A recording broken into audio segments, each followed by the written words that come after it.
막달라 마리아로부터 예수님이 부활하셨다는 소식을 들었지만 제자들은 여전히 그 사실을 깨닫지 못했고 또 믿지 못했습니다. 그래서 여전히 유대인들을 두려워하면서 자기들이 모인 곳의 문을 잠근 채 숨어 있었죠. 그날 저녁에 제자들이 숨어 있던 그곳에 예수님이 찾아오십니다. 그리고는 두려움에 떨고 있는 제자들에게 평안의 인사를 건네십니다. 19절 하반절을 보면 예수께서 오사 가운데에 서서 이르시되 너희에게 평강이 있을지어다. 여러분, 이 예수님의 평강을 전하는 예수님의 인사는 단순히 이제 부활하신 예수님이 제자들을 처음 만나니까 얘들아 안녕 이런 형식적인 인사가 아니라는 것입니다. 예수님이 여전히 십자가에 돌아가셨고 그 시신은 누군가가 강탈해 갔다고 믿고 있는 제자들에게 그 어떤 말로도 사실 평안을 줄 수가 없습니다. 그 어떤 말로도 위로가 안 되죠. 오직 예수님의 부활만이 그들에게 참된 평안을 줄 수 있었습니다. 마찬가지로 여러분, 저와 여러분이 아셔야 될 것이 예수를 믿는 우리에게 참 평안이 있을 수 있는 이유는 바로 예수님께서 사망 권세를 이기시고 부활하셨기 때문입니다. 예수님의 부활이 확인되자 제자들의 두려움은 기쁨으로 바뀌게 됩니다. 여러분, 왜 예수님의 부활이 우리에게 참된 평안을 줄 수 있는 것입니까?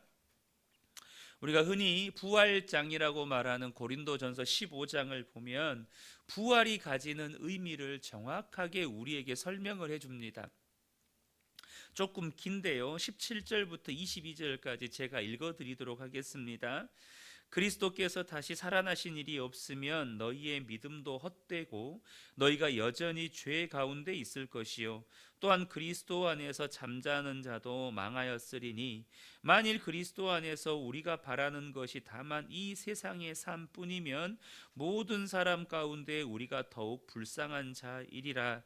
그러나 이제 그리스도께서 죽은 자 가운데서 다시 살아나사 잠자는 자들의 첫 열매가 되셨도다. 사망이 한 사람으로 말미암았으니 죽은 자의 부활도 한 사람으로 말미암는도다. 아담 안에서 모든 사람이 죽은 것 같이 그리스도 안에서 모든 사람이 삶을 얻으리라 라고 부활이 가진 의미에 대해서 정확하게 우리에게 말씀해 주고 있습니다. 지금 여기에서 말하는 게 무엇입니까? 예수님의 부활이 없다면 우리의 믿음은 헛된 것이고 우리는 여전히 죄와 사망의 저주 아래 있게 된다는 것입니다.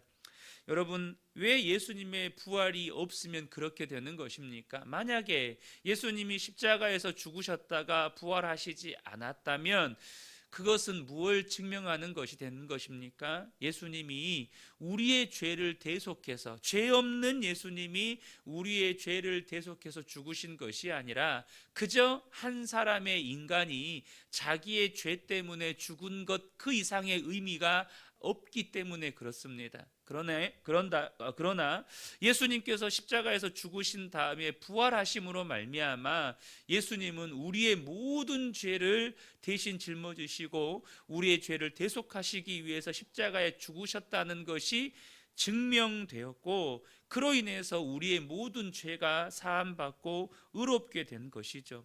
이로써 우리의 믿음이 헛된 것이 아니라는 것이 증명되었고 나아가 이제 예수를 믿고 죽은 자들이 장차 어떤 영광을 얻게 될 것인가를 보여주시는 첫 열매가 되었다는 것입니다.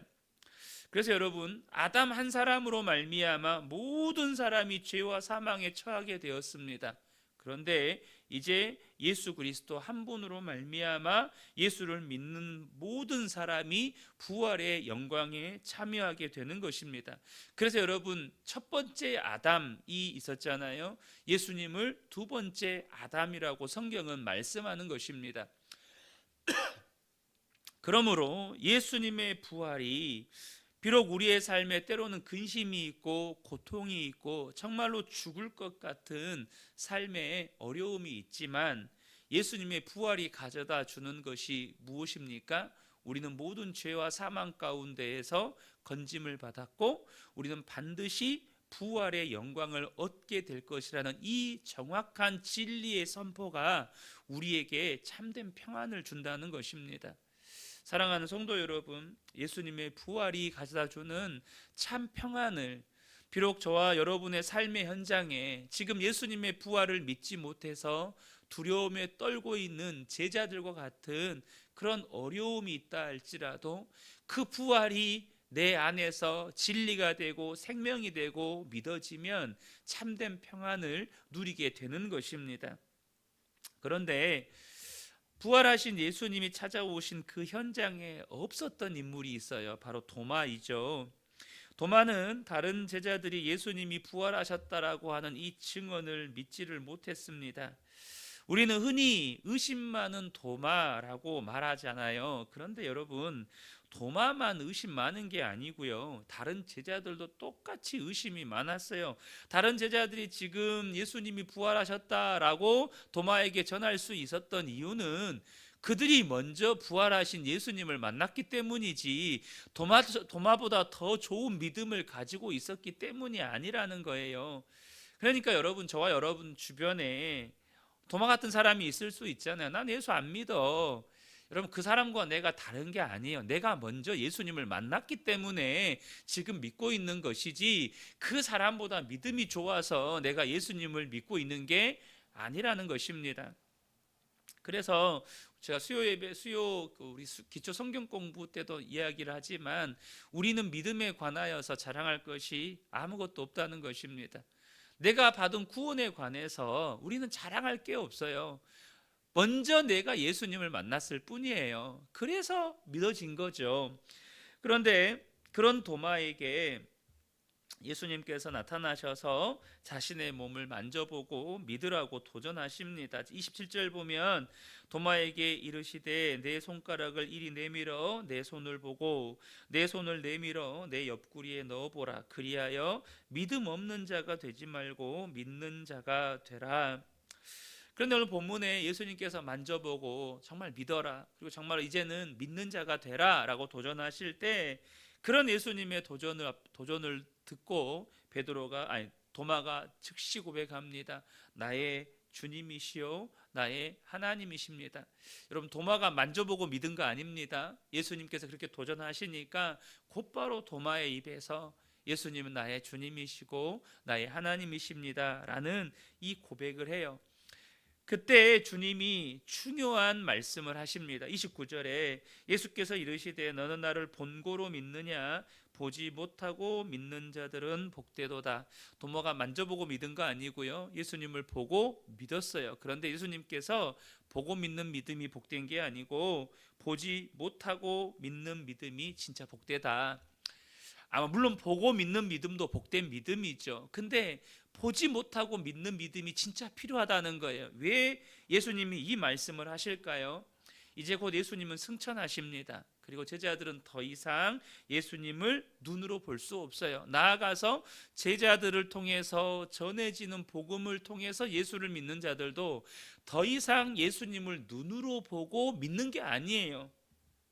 이전까지는 그들의 눈으로 보고 믿는 믿음이었다면 이제는 눈으로 보지 않고 오직 말씀을 들음으로 믿는 믿음이 그들에게 요구되는 것입니다.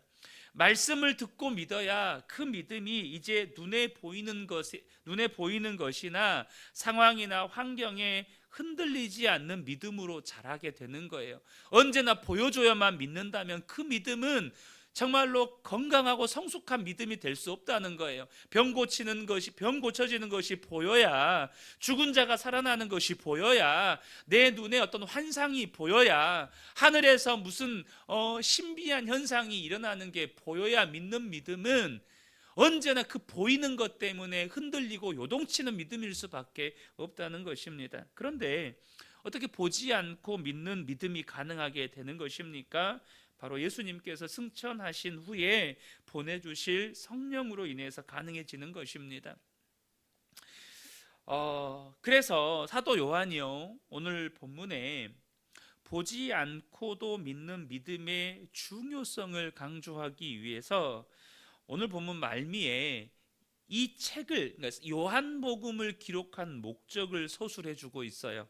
31절 보면 오직 이것을 기록함은 너희로 예수께서 하나님의 아들 그리스도이심을 믿게 하려 함이요 또 너희로 믿고 그 이름을 힘입어 생명을 얻게 하려 함이니라. 이제는 더 이상 예수님을 육신으로 혹은 부활의 몸으로 만날 수 없고 오직 요한이 기록한 이 책, 당시에는 복음서들이 많이 기록되지 않을, 성경이 많이 아직 신약 성경이 기록되지 않을 시점이기 때문에 요한이 기록한 이 요한복음을 통해서, 요한복음의 기록을 통해서 이제 예수님을 만나야 되는 거예요.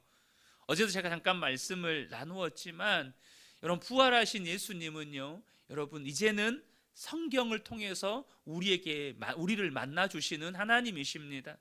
그래서 이제는 이 기록으로만 만날 수 있는 거예요. 이 책에 기록된 것을 진실한 것으로 믿고 예수님이 하나님의 아들이시고 그리스도이심을 믿는다면 그가 진짜 복이 있고 생명을 얻게 될 거라는 것이에요. 우리는 이를 통해서 무엇을 알 수 있습니까? 여러분, 우리가 신앙생활을 하면서요, 눈으로 보는 것은 옵션입니다. 옵션. 무슨 말이죠? 그건 있어도 되고 없어도 되는 거예요. 우리가 신앙생활을 하면서 예를 들어서 어떤 환상을 보거나, 예를 들어서 어떤 신비한 능력을 체험하거나, 혹은 어떤 성령의 은사, 우리가 흔히 말해서 방언을 하고 예언을 하고 병을 고치고 이런 은사를 경험하는 것들은 여러분 다 옵션이에요. 있으면 우리 신앙에 유익하지만 없어도 우리가 구원받는 데는 문제가 없다는 거예요. 그런데요, 여러분, 우리가 말씀을 읽고 말씀을 묵상하고 말씀에 순종해 가는 건 신앙의 옵션이 아니고 생명을 얻고 생명의 길을 걷는 필수 요소라는 거예요.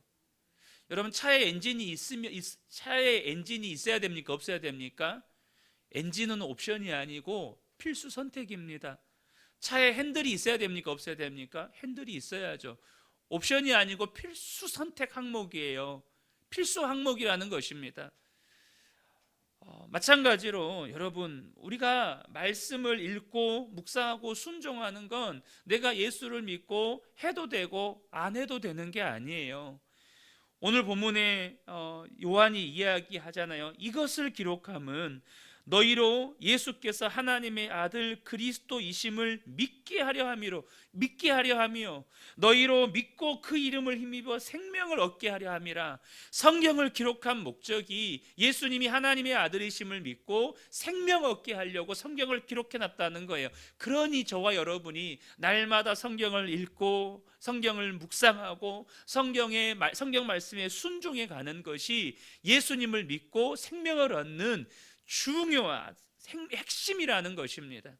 사랑하는 성도 여러분, 저는 우리 근혜교회 모든 성도님들이 기록된 성경을 통해서 예수님을 만나가고 예수님이 하나님의 아들이심을 믿고 생명을 풍성하게 얻는 복된 성도님들 되시기를 예수님의 이름으로 축복합니다.